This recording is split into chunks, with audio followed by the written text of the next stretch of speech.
வணக்கம் தோழர்களே.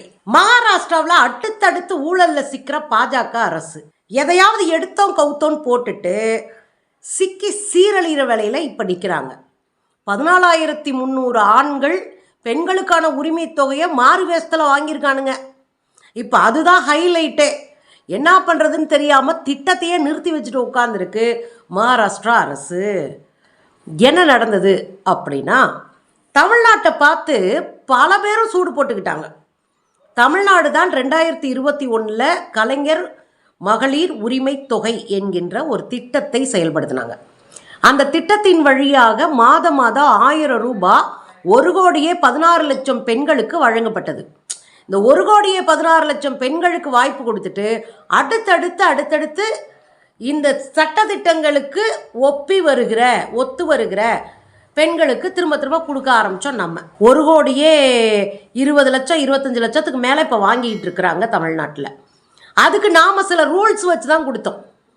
அனைவருக்கும் அப்படின்லாம் சொல்லலை, ஒரு குடும்பத்துக்கு ஒருத்தருக்கு தான் கொடுப்போம். ரெண்டாவது, அந்த குடும்பம் 300 யூனிட் குறையா மின்சாரத்தை பயன்படுத்தணும். நல்ல விளையிற நிலமாக இருந்தால், நன்சை நிலமாக இருந்துச்சுன்னா ஒரு 5 ஏக்கருக்கு உள்ளே இருக்கிறவங்க அதை வாங்கிக்கலாம். புன்சை நிலம்னா மானாவாரி நிலங்க. இந்த மானாவாரி நிலம்னா மழை பெஞ்சா மட்டுமே விளையக்கூடிய நிலம். அது ஒரு 10 ஏக்கர் இருந்தால் அவங்க வாங்கிக்கலாம், 10 ஏக்கருக்குள்ளே இருந்தால். அதே போல் 2,50,000 ரூபா ஒரு ஆண்டு வருமானம், 2,50,000 ரூபாக்குள்ளே இருக்கிறவங்களும் இதுக்கு தகுதியானவர்கள். இப்படி சில க்ரைட்டீரியாவை நம்ம வச்சு அத்தனை ஃபார்ம்ஸை வாங்கி அதை ஃபில்டர் பண்ணி 1,16,00,000 பேருக்கு முதல் முறையாக நம்ம கொடுத்தோம். அடுத்தடுத்து அதை விரிவாக்கிக்கிட்டே போகிறோம். இப்போயும் விரிவாக்கிக்கிட்டே போகுது அரசு. ஸோ இது முதலாக தமிழ்நாட்டில் பெண்களுக்கான உறுதித்தொகை கொடுக்கப்பட்டது. அதன் பின்னாடி ஒரு அரசியல் இருந்தது. பெண்கள் உழைச்சி ஓடா போனவங்க, அவங்களுக்கான ஒரு தொகையாக இது கிடச்சிச்சின்னா ஆண்டுக்கு 12,000 ரூபாய் கிடைக்கும். அது அவங்களுக்கு பெரிய அளவில் செலவுக்கு உதவும். அவங்க தான் காலில் நிற்கிறதுக்கும் அடுத்த கட்டத்துக்கு வளர்கிறதுக்கும் ஒரு சின்ன படியாக இது இருக்கும் என்பதனால அது கொடுக்கப்பட்டது. இதை பார்த்து பல மாநிலங்கள் கொடுத்தாங்க. அதில் ஒன்று தான் மகாராஷ்டிரா. போன தேர்தலுக்கு முந்தைய 5 மாதத்துக்கு முன்னாடி 1,500 ரூபா அப்படின்னு அறிவித்து பெண்களுக்கு 1,500 ரூபா நாங்கள் கொடுக்க போகிறோம் அப்படின்ட்டாங்க. அதுலேயும் ஒரு வீட்டுக்கு 2 பெண்களுக்கு தான் கொடுப்போம். அதுவும் இல்லாமல் 2,50,000 லட்சம் வரைக்கும் சம்பாதிக்கிறவங்க வாங்கிக்கலாம்னு சில க்ரைட்டீரியாஸ் வச்சுருந்தாங்க. ஆனால் தேர்தலுக்காக அவசரமாக இது போன்ற திட்டமிடல்களை அறிமுகப்படுத்தினதுனால அவங்களால சரியாக ஃபில்டர் பண்ண முடியல. ஜெயிக்கிறதுக்காக அவசரமாக அள்ளி தெளித்து இதை முடித்து ஓட்டையும் வாங்கி ஜெயிச்சிட்டாங்க. திருள்ளுமுள்ளு பண்ணியும் ஜெயிச்சிட்டாங்க. இப்போ ஜெயித்த பிறகு என்ன நடக்குது? அங்கே இருக்கிறவங்க பல பேருக்கு நீங்கள் இந்த திட்டத்தின் கீழே வர்றீங்க, நீங்கள் அந்த திட்டத்தில் கீழே வர்றீங்க அப்படின்னு சொல்லி 8-10 லட்சத்துக்கு மேற்பட்ட பெண்களுக்கு கொடுக்கப்பட்ட அந்த 1,500 ரூபா நிதி 500 ரூபாயாக குறைக்கப்பட்டது. முதல்ல அவங்க 1,500 ரூபா கொடுத்த பல லட்சம் பெண்களுக்கு 500 ரூபாயாக மாற்றிட்டாங்க. இது ஒரு பெரிய ஏமாற்றமாக பெண்களுக்கு போச்சு. சரி, அதைத்தான் குறைச்சாங்கன்னு பார்த்தா இப்போ தோண்ட பூதம் கிளம்புற மாதிரி தோண்டி கிளம்பிக்கிட்டு இருக்கு. அதில் நீங்கள் பார்த்தீங்க அப்படின்னா 14,300 ஆண்கள் போலியாக பெண்கள் பெயரில் டாக்குமெண்ட்ஸை சப்மிட் பண்ணி 14,300க்கும் மேற்பட்ட ஆண்கள் கிட்டத்தட்ட 27 கோடி ரூபாய்க்கு மேலே வாங்கியிருக்கிறாங்க அப்படின்னு கண்டுபிடிச்சிருக்கிறாங்க. இப்போ இதில் இன்னொரு விஷயமும் சேர்த்து கண்டுபிடிச்சிருக்கிறாங்க. ஒரு குடும்பத்துக்கு 2 பெண்கள் தான் கொடுப்போம் நாங்கள். மூன்றாவதாக பல குடும்பங்களில் மூன்றாவதாக இருக்கிற பெண்களும் அப்ளிகேஷன் போட்டு பணத்தை வாங்கியிருக்கிறாங்க. ஒரு குடும்பத்துக்கு 2 பேர் தான், மூணாவதாகவும் அப்ளிகேஷன் போட்டு அதையும் வாங்கியிருக்கிறாங்க பல குடும்பங்கள். இதில் 7,97,000 பெண்கள் ஒரே குடும்பத்தை சேர்ந்தவங்க 3வது நபராக சேர்ந்து பணத்தை வாங்கியிருக்காங்க. 7,91,000 பெண்கள். இதில் எவ்வளோ நட்டமாகி போச்சுன்னா 450 கோடிக்கு மேலே நட்டமாகி போச்சு. இப்போது ஆண்கள் பெண்கள் வேஷத்தில் 14,300 பேர் வாங்கியிருக்காங்க. இங்கே ஒரு 8 லட்சம் பெண்கள் ஒரே குடும்பத்தை சேர்ந்த 3வது பெண்ணும் பணத்தை வாங்கியிருக்கிறாங்க.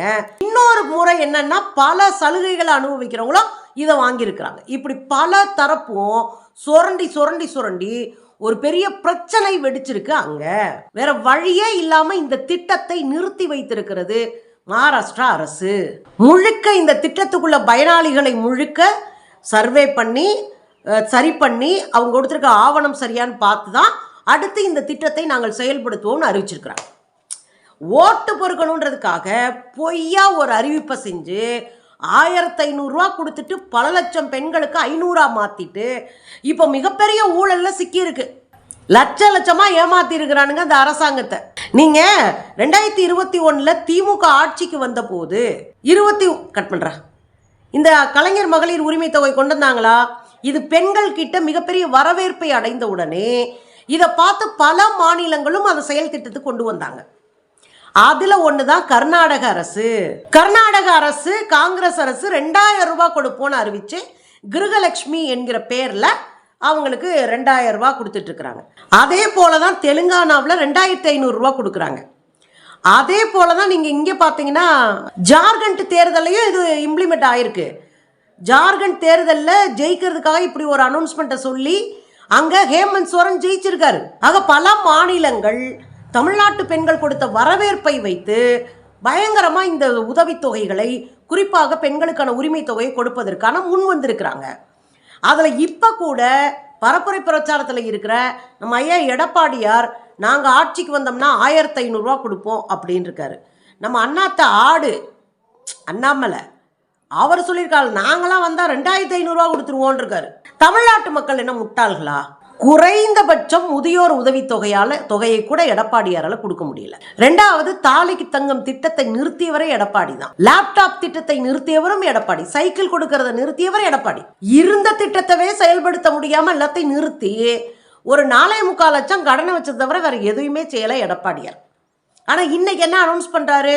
நான் 1500 ரூபா கொடுப்பேனா? பெண்கள் நம்புவாங்களா? நம்ப விட்டுருவோமா? கேள்வி இருக்குல்ல. ஆடு அண்ணாமலை ஆட்சிக்கு வந்தால் 2500 ரூபா கொடுப்பாராம். இவ்வளோ ஃப்ராடு தனோன்னு பாருங்களேன். ஏற்கனவே உங்கள் ஆளுங்க கொடுத்த லட்சணம் தான் அங்கே சிரிப்பாக சிரிச்சு கிடக்குங்க. மொத்தமாக சிக்கி சீரழியுது மகாராஷ்டிரா அரசு. ஏற்கனவே தேர்தலில் முறைகேடு பண்ணி அந்த வழக்கு இன்றைக்கு மன்றத்தில் இருக்குது. அதில் தேர்தல் ஆணையமும் சேர்த்து சிக்கியிருக்கிறாங்க. எல்லா வீடியோவும் அழிச்சது ஏன் அப்படின்னு உச்சநீதிமன்றம் தலையில் கொட்டு வச்சிருக்கு. எல்லா ஃப்ராடு தனத்தையும் பண்ணி 40 நாளைக்குள்ளே எல்லாத்தையும் அழிச்சு விட்டு அப்படியே கையை கட்டி நின்றுட்டு இருக்கு அந்த கூட்டம். ஏற்கனவே அதில் அடுத்தடுத்து இடி விழுகிற மாதிரி அவங்க செயல்படுத்திய திட்டங்களில் எல்லாம் உள்ளடி வேலையும் மிகப்பெரிய அளவில் ஊழலும் நடந்திருக்கிறது அப்படின்றது அம்பலமாயிருக்கு. ஆம்பளைங்க பொம்பளை வேஷத்தில் வந்து காசு வாங்குறாங்கன்னா அவங்களுக்கும் ஒரு வருஷமாக கொடுத்துக்கிட்டு இருக்காங்கன்னா இந்த அரசு எதுக்காவது உப்புக்கு சப்பில்லாத கேடுகட்ட கேனத்தனமான ஒன்றுத்துக்கு லாய்க்கில்லாத ஒரு அரசு அப்படின்றது நிரூபணமாயிருக்கு.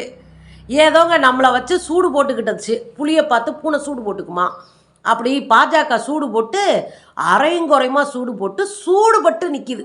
என்ன பண்ண நமக்கே கவலையத்தான் இருக்குது. இப்போ மகாராஷ்டிரா பெண்கள் நொந்து நூடுல்ஸ் ஆகி போய் உட்காந்துருப்பாங்க. என்ன பண்ண பாஜகவை நம்பினா புதவுளியில் விழுகிறத தவிர வேறு எதுவும் இல்லை. கண்ணை திறந்துக்கிட்டே படுகுழியில் விழுகணும்னா பாஜகவை தேர்ந்தெடுக்கணும். அம்பிடித்தான்.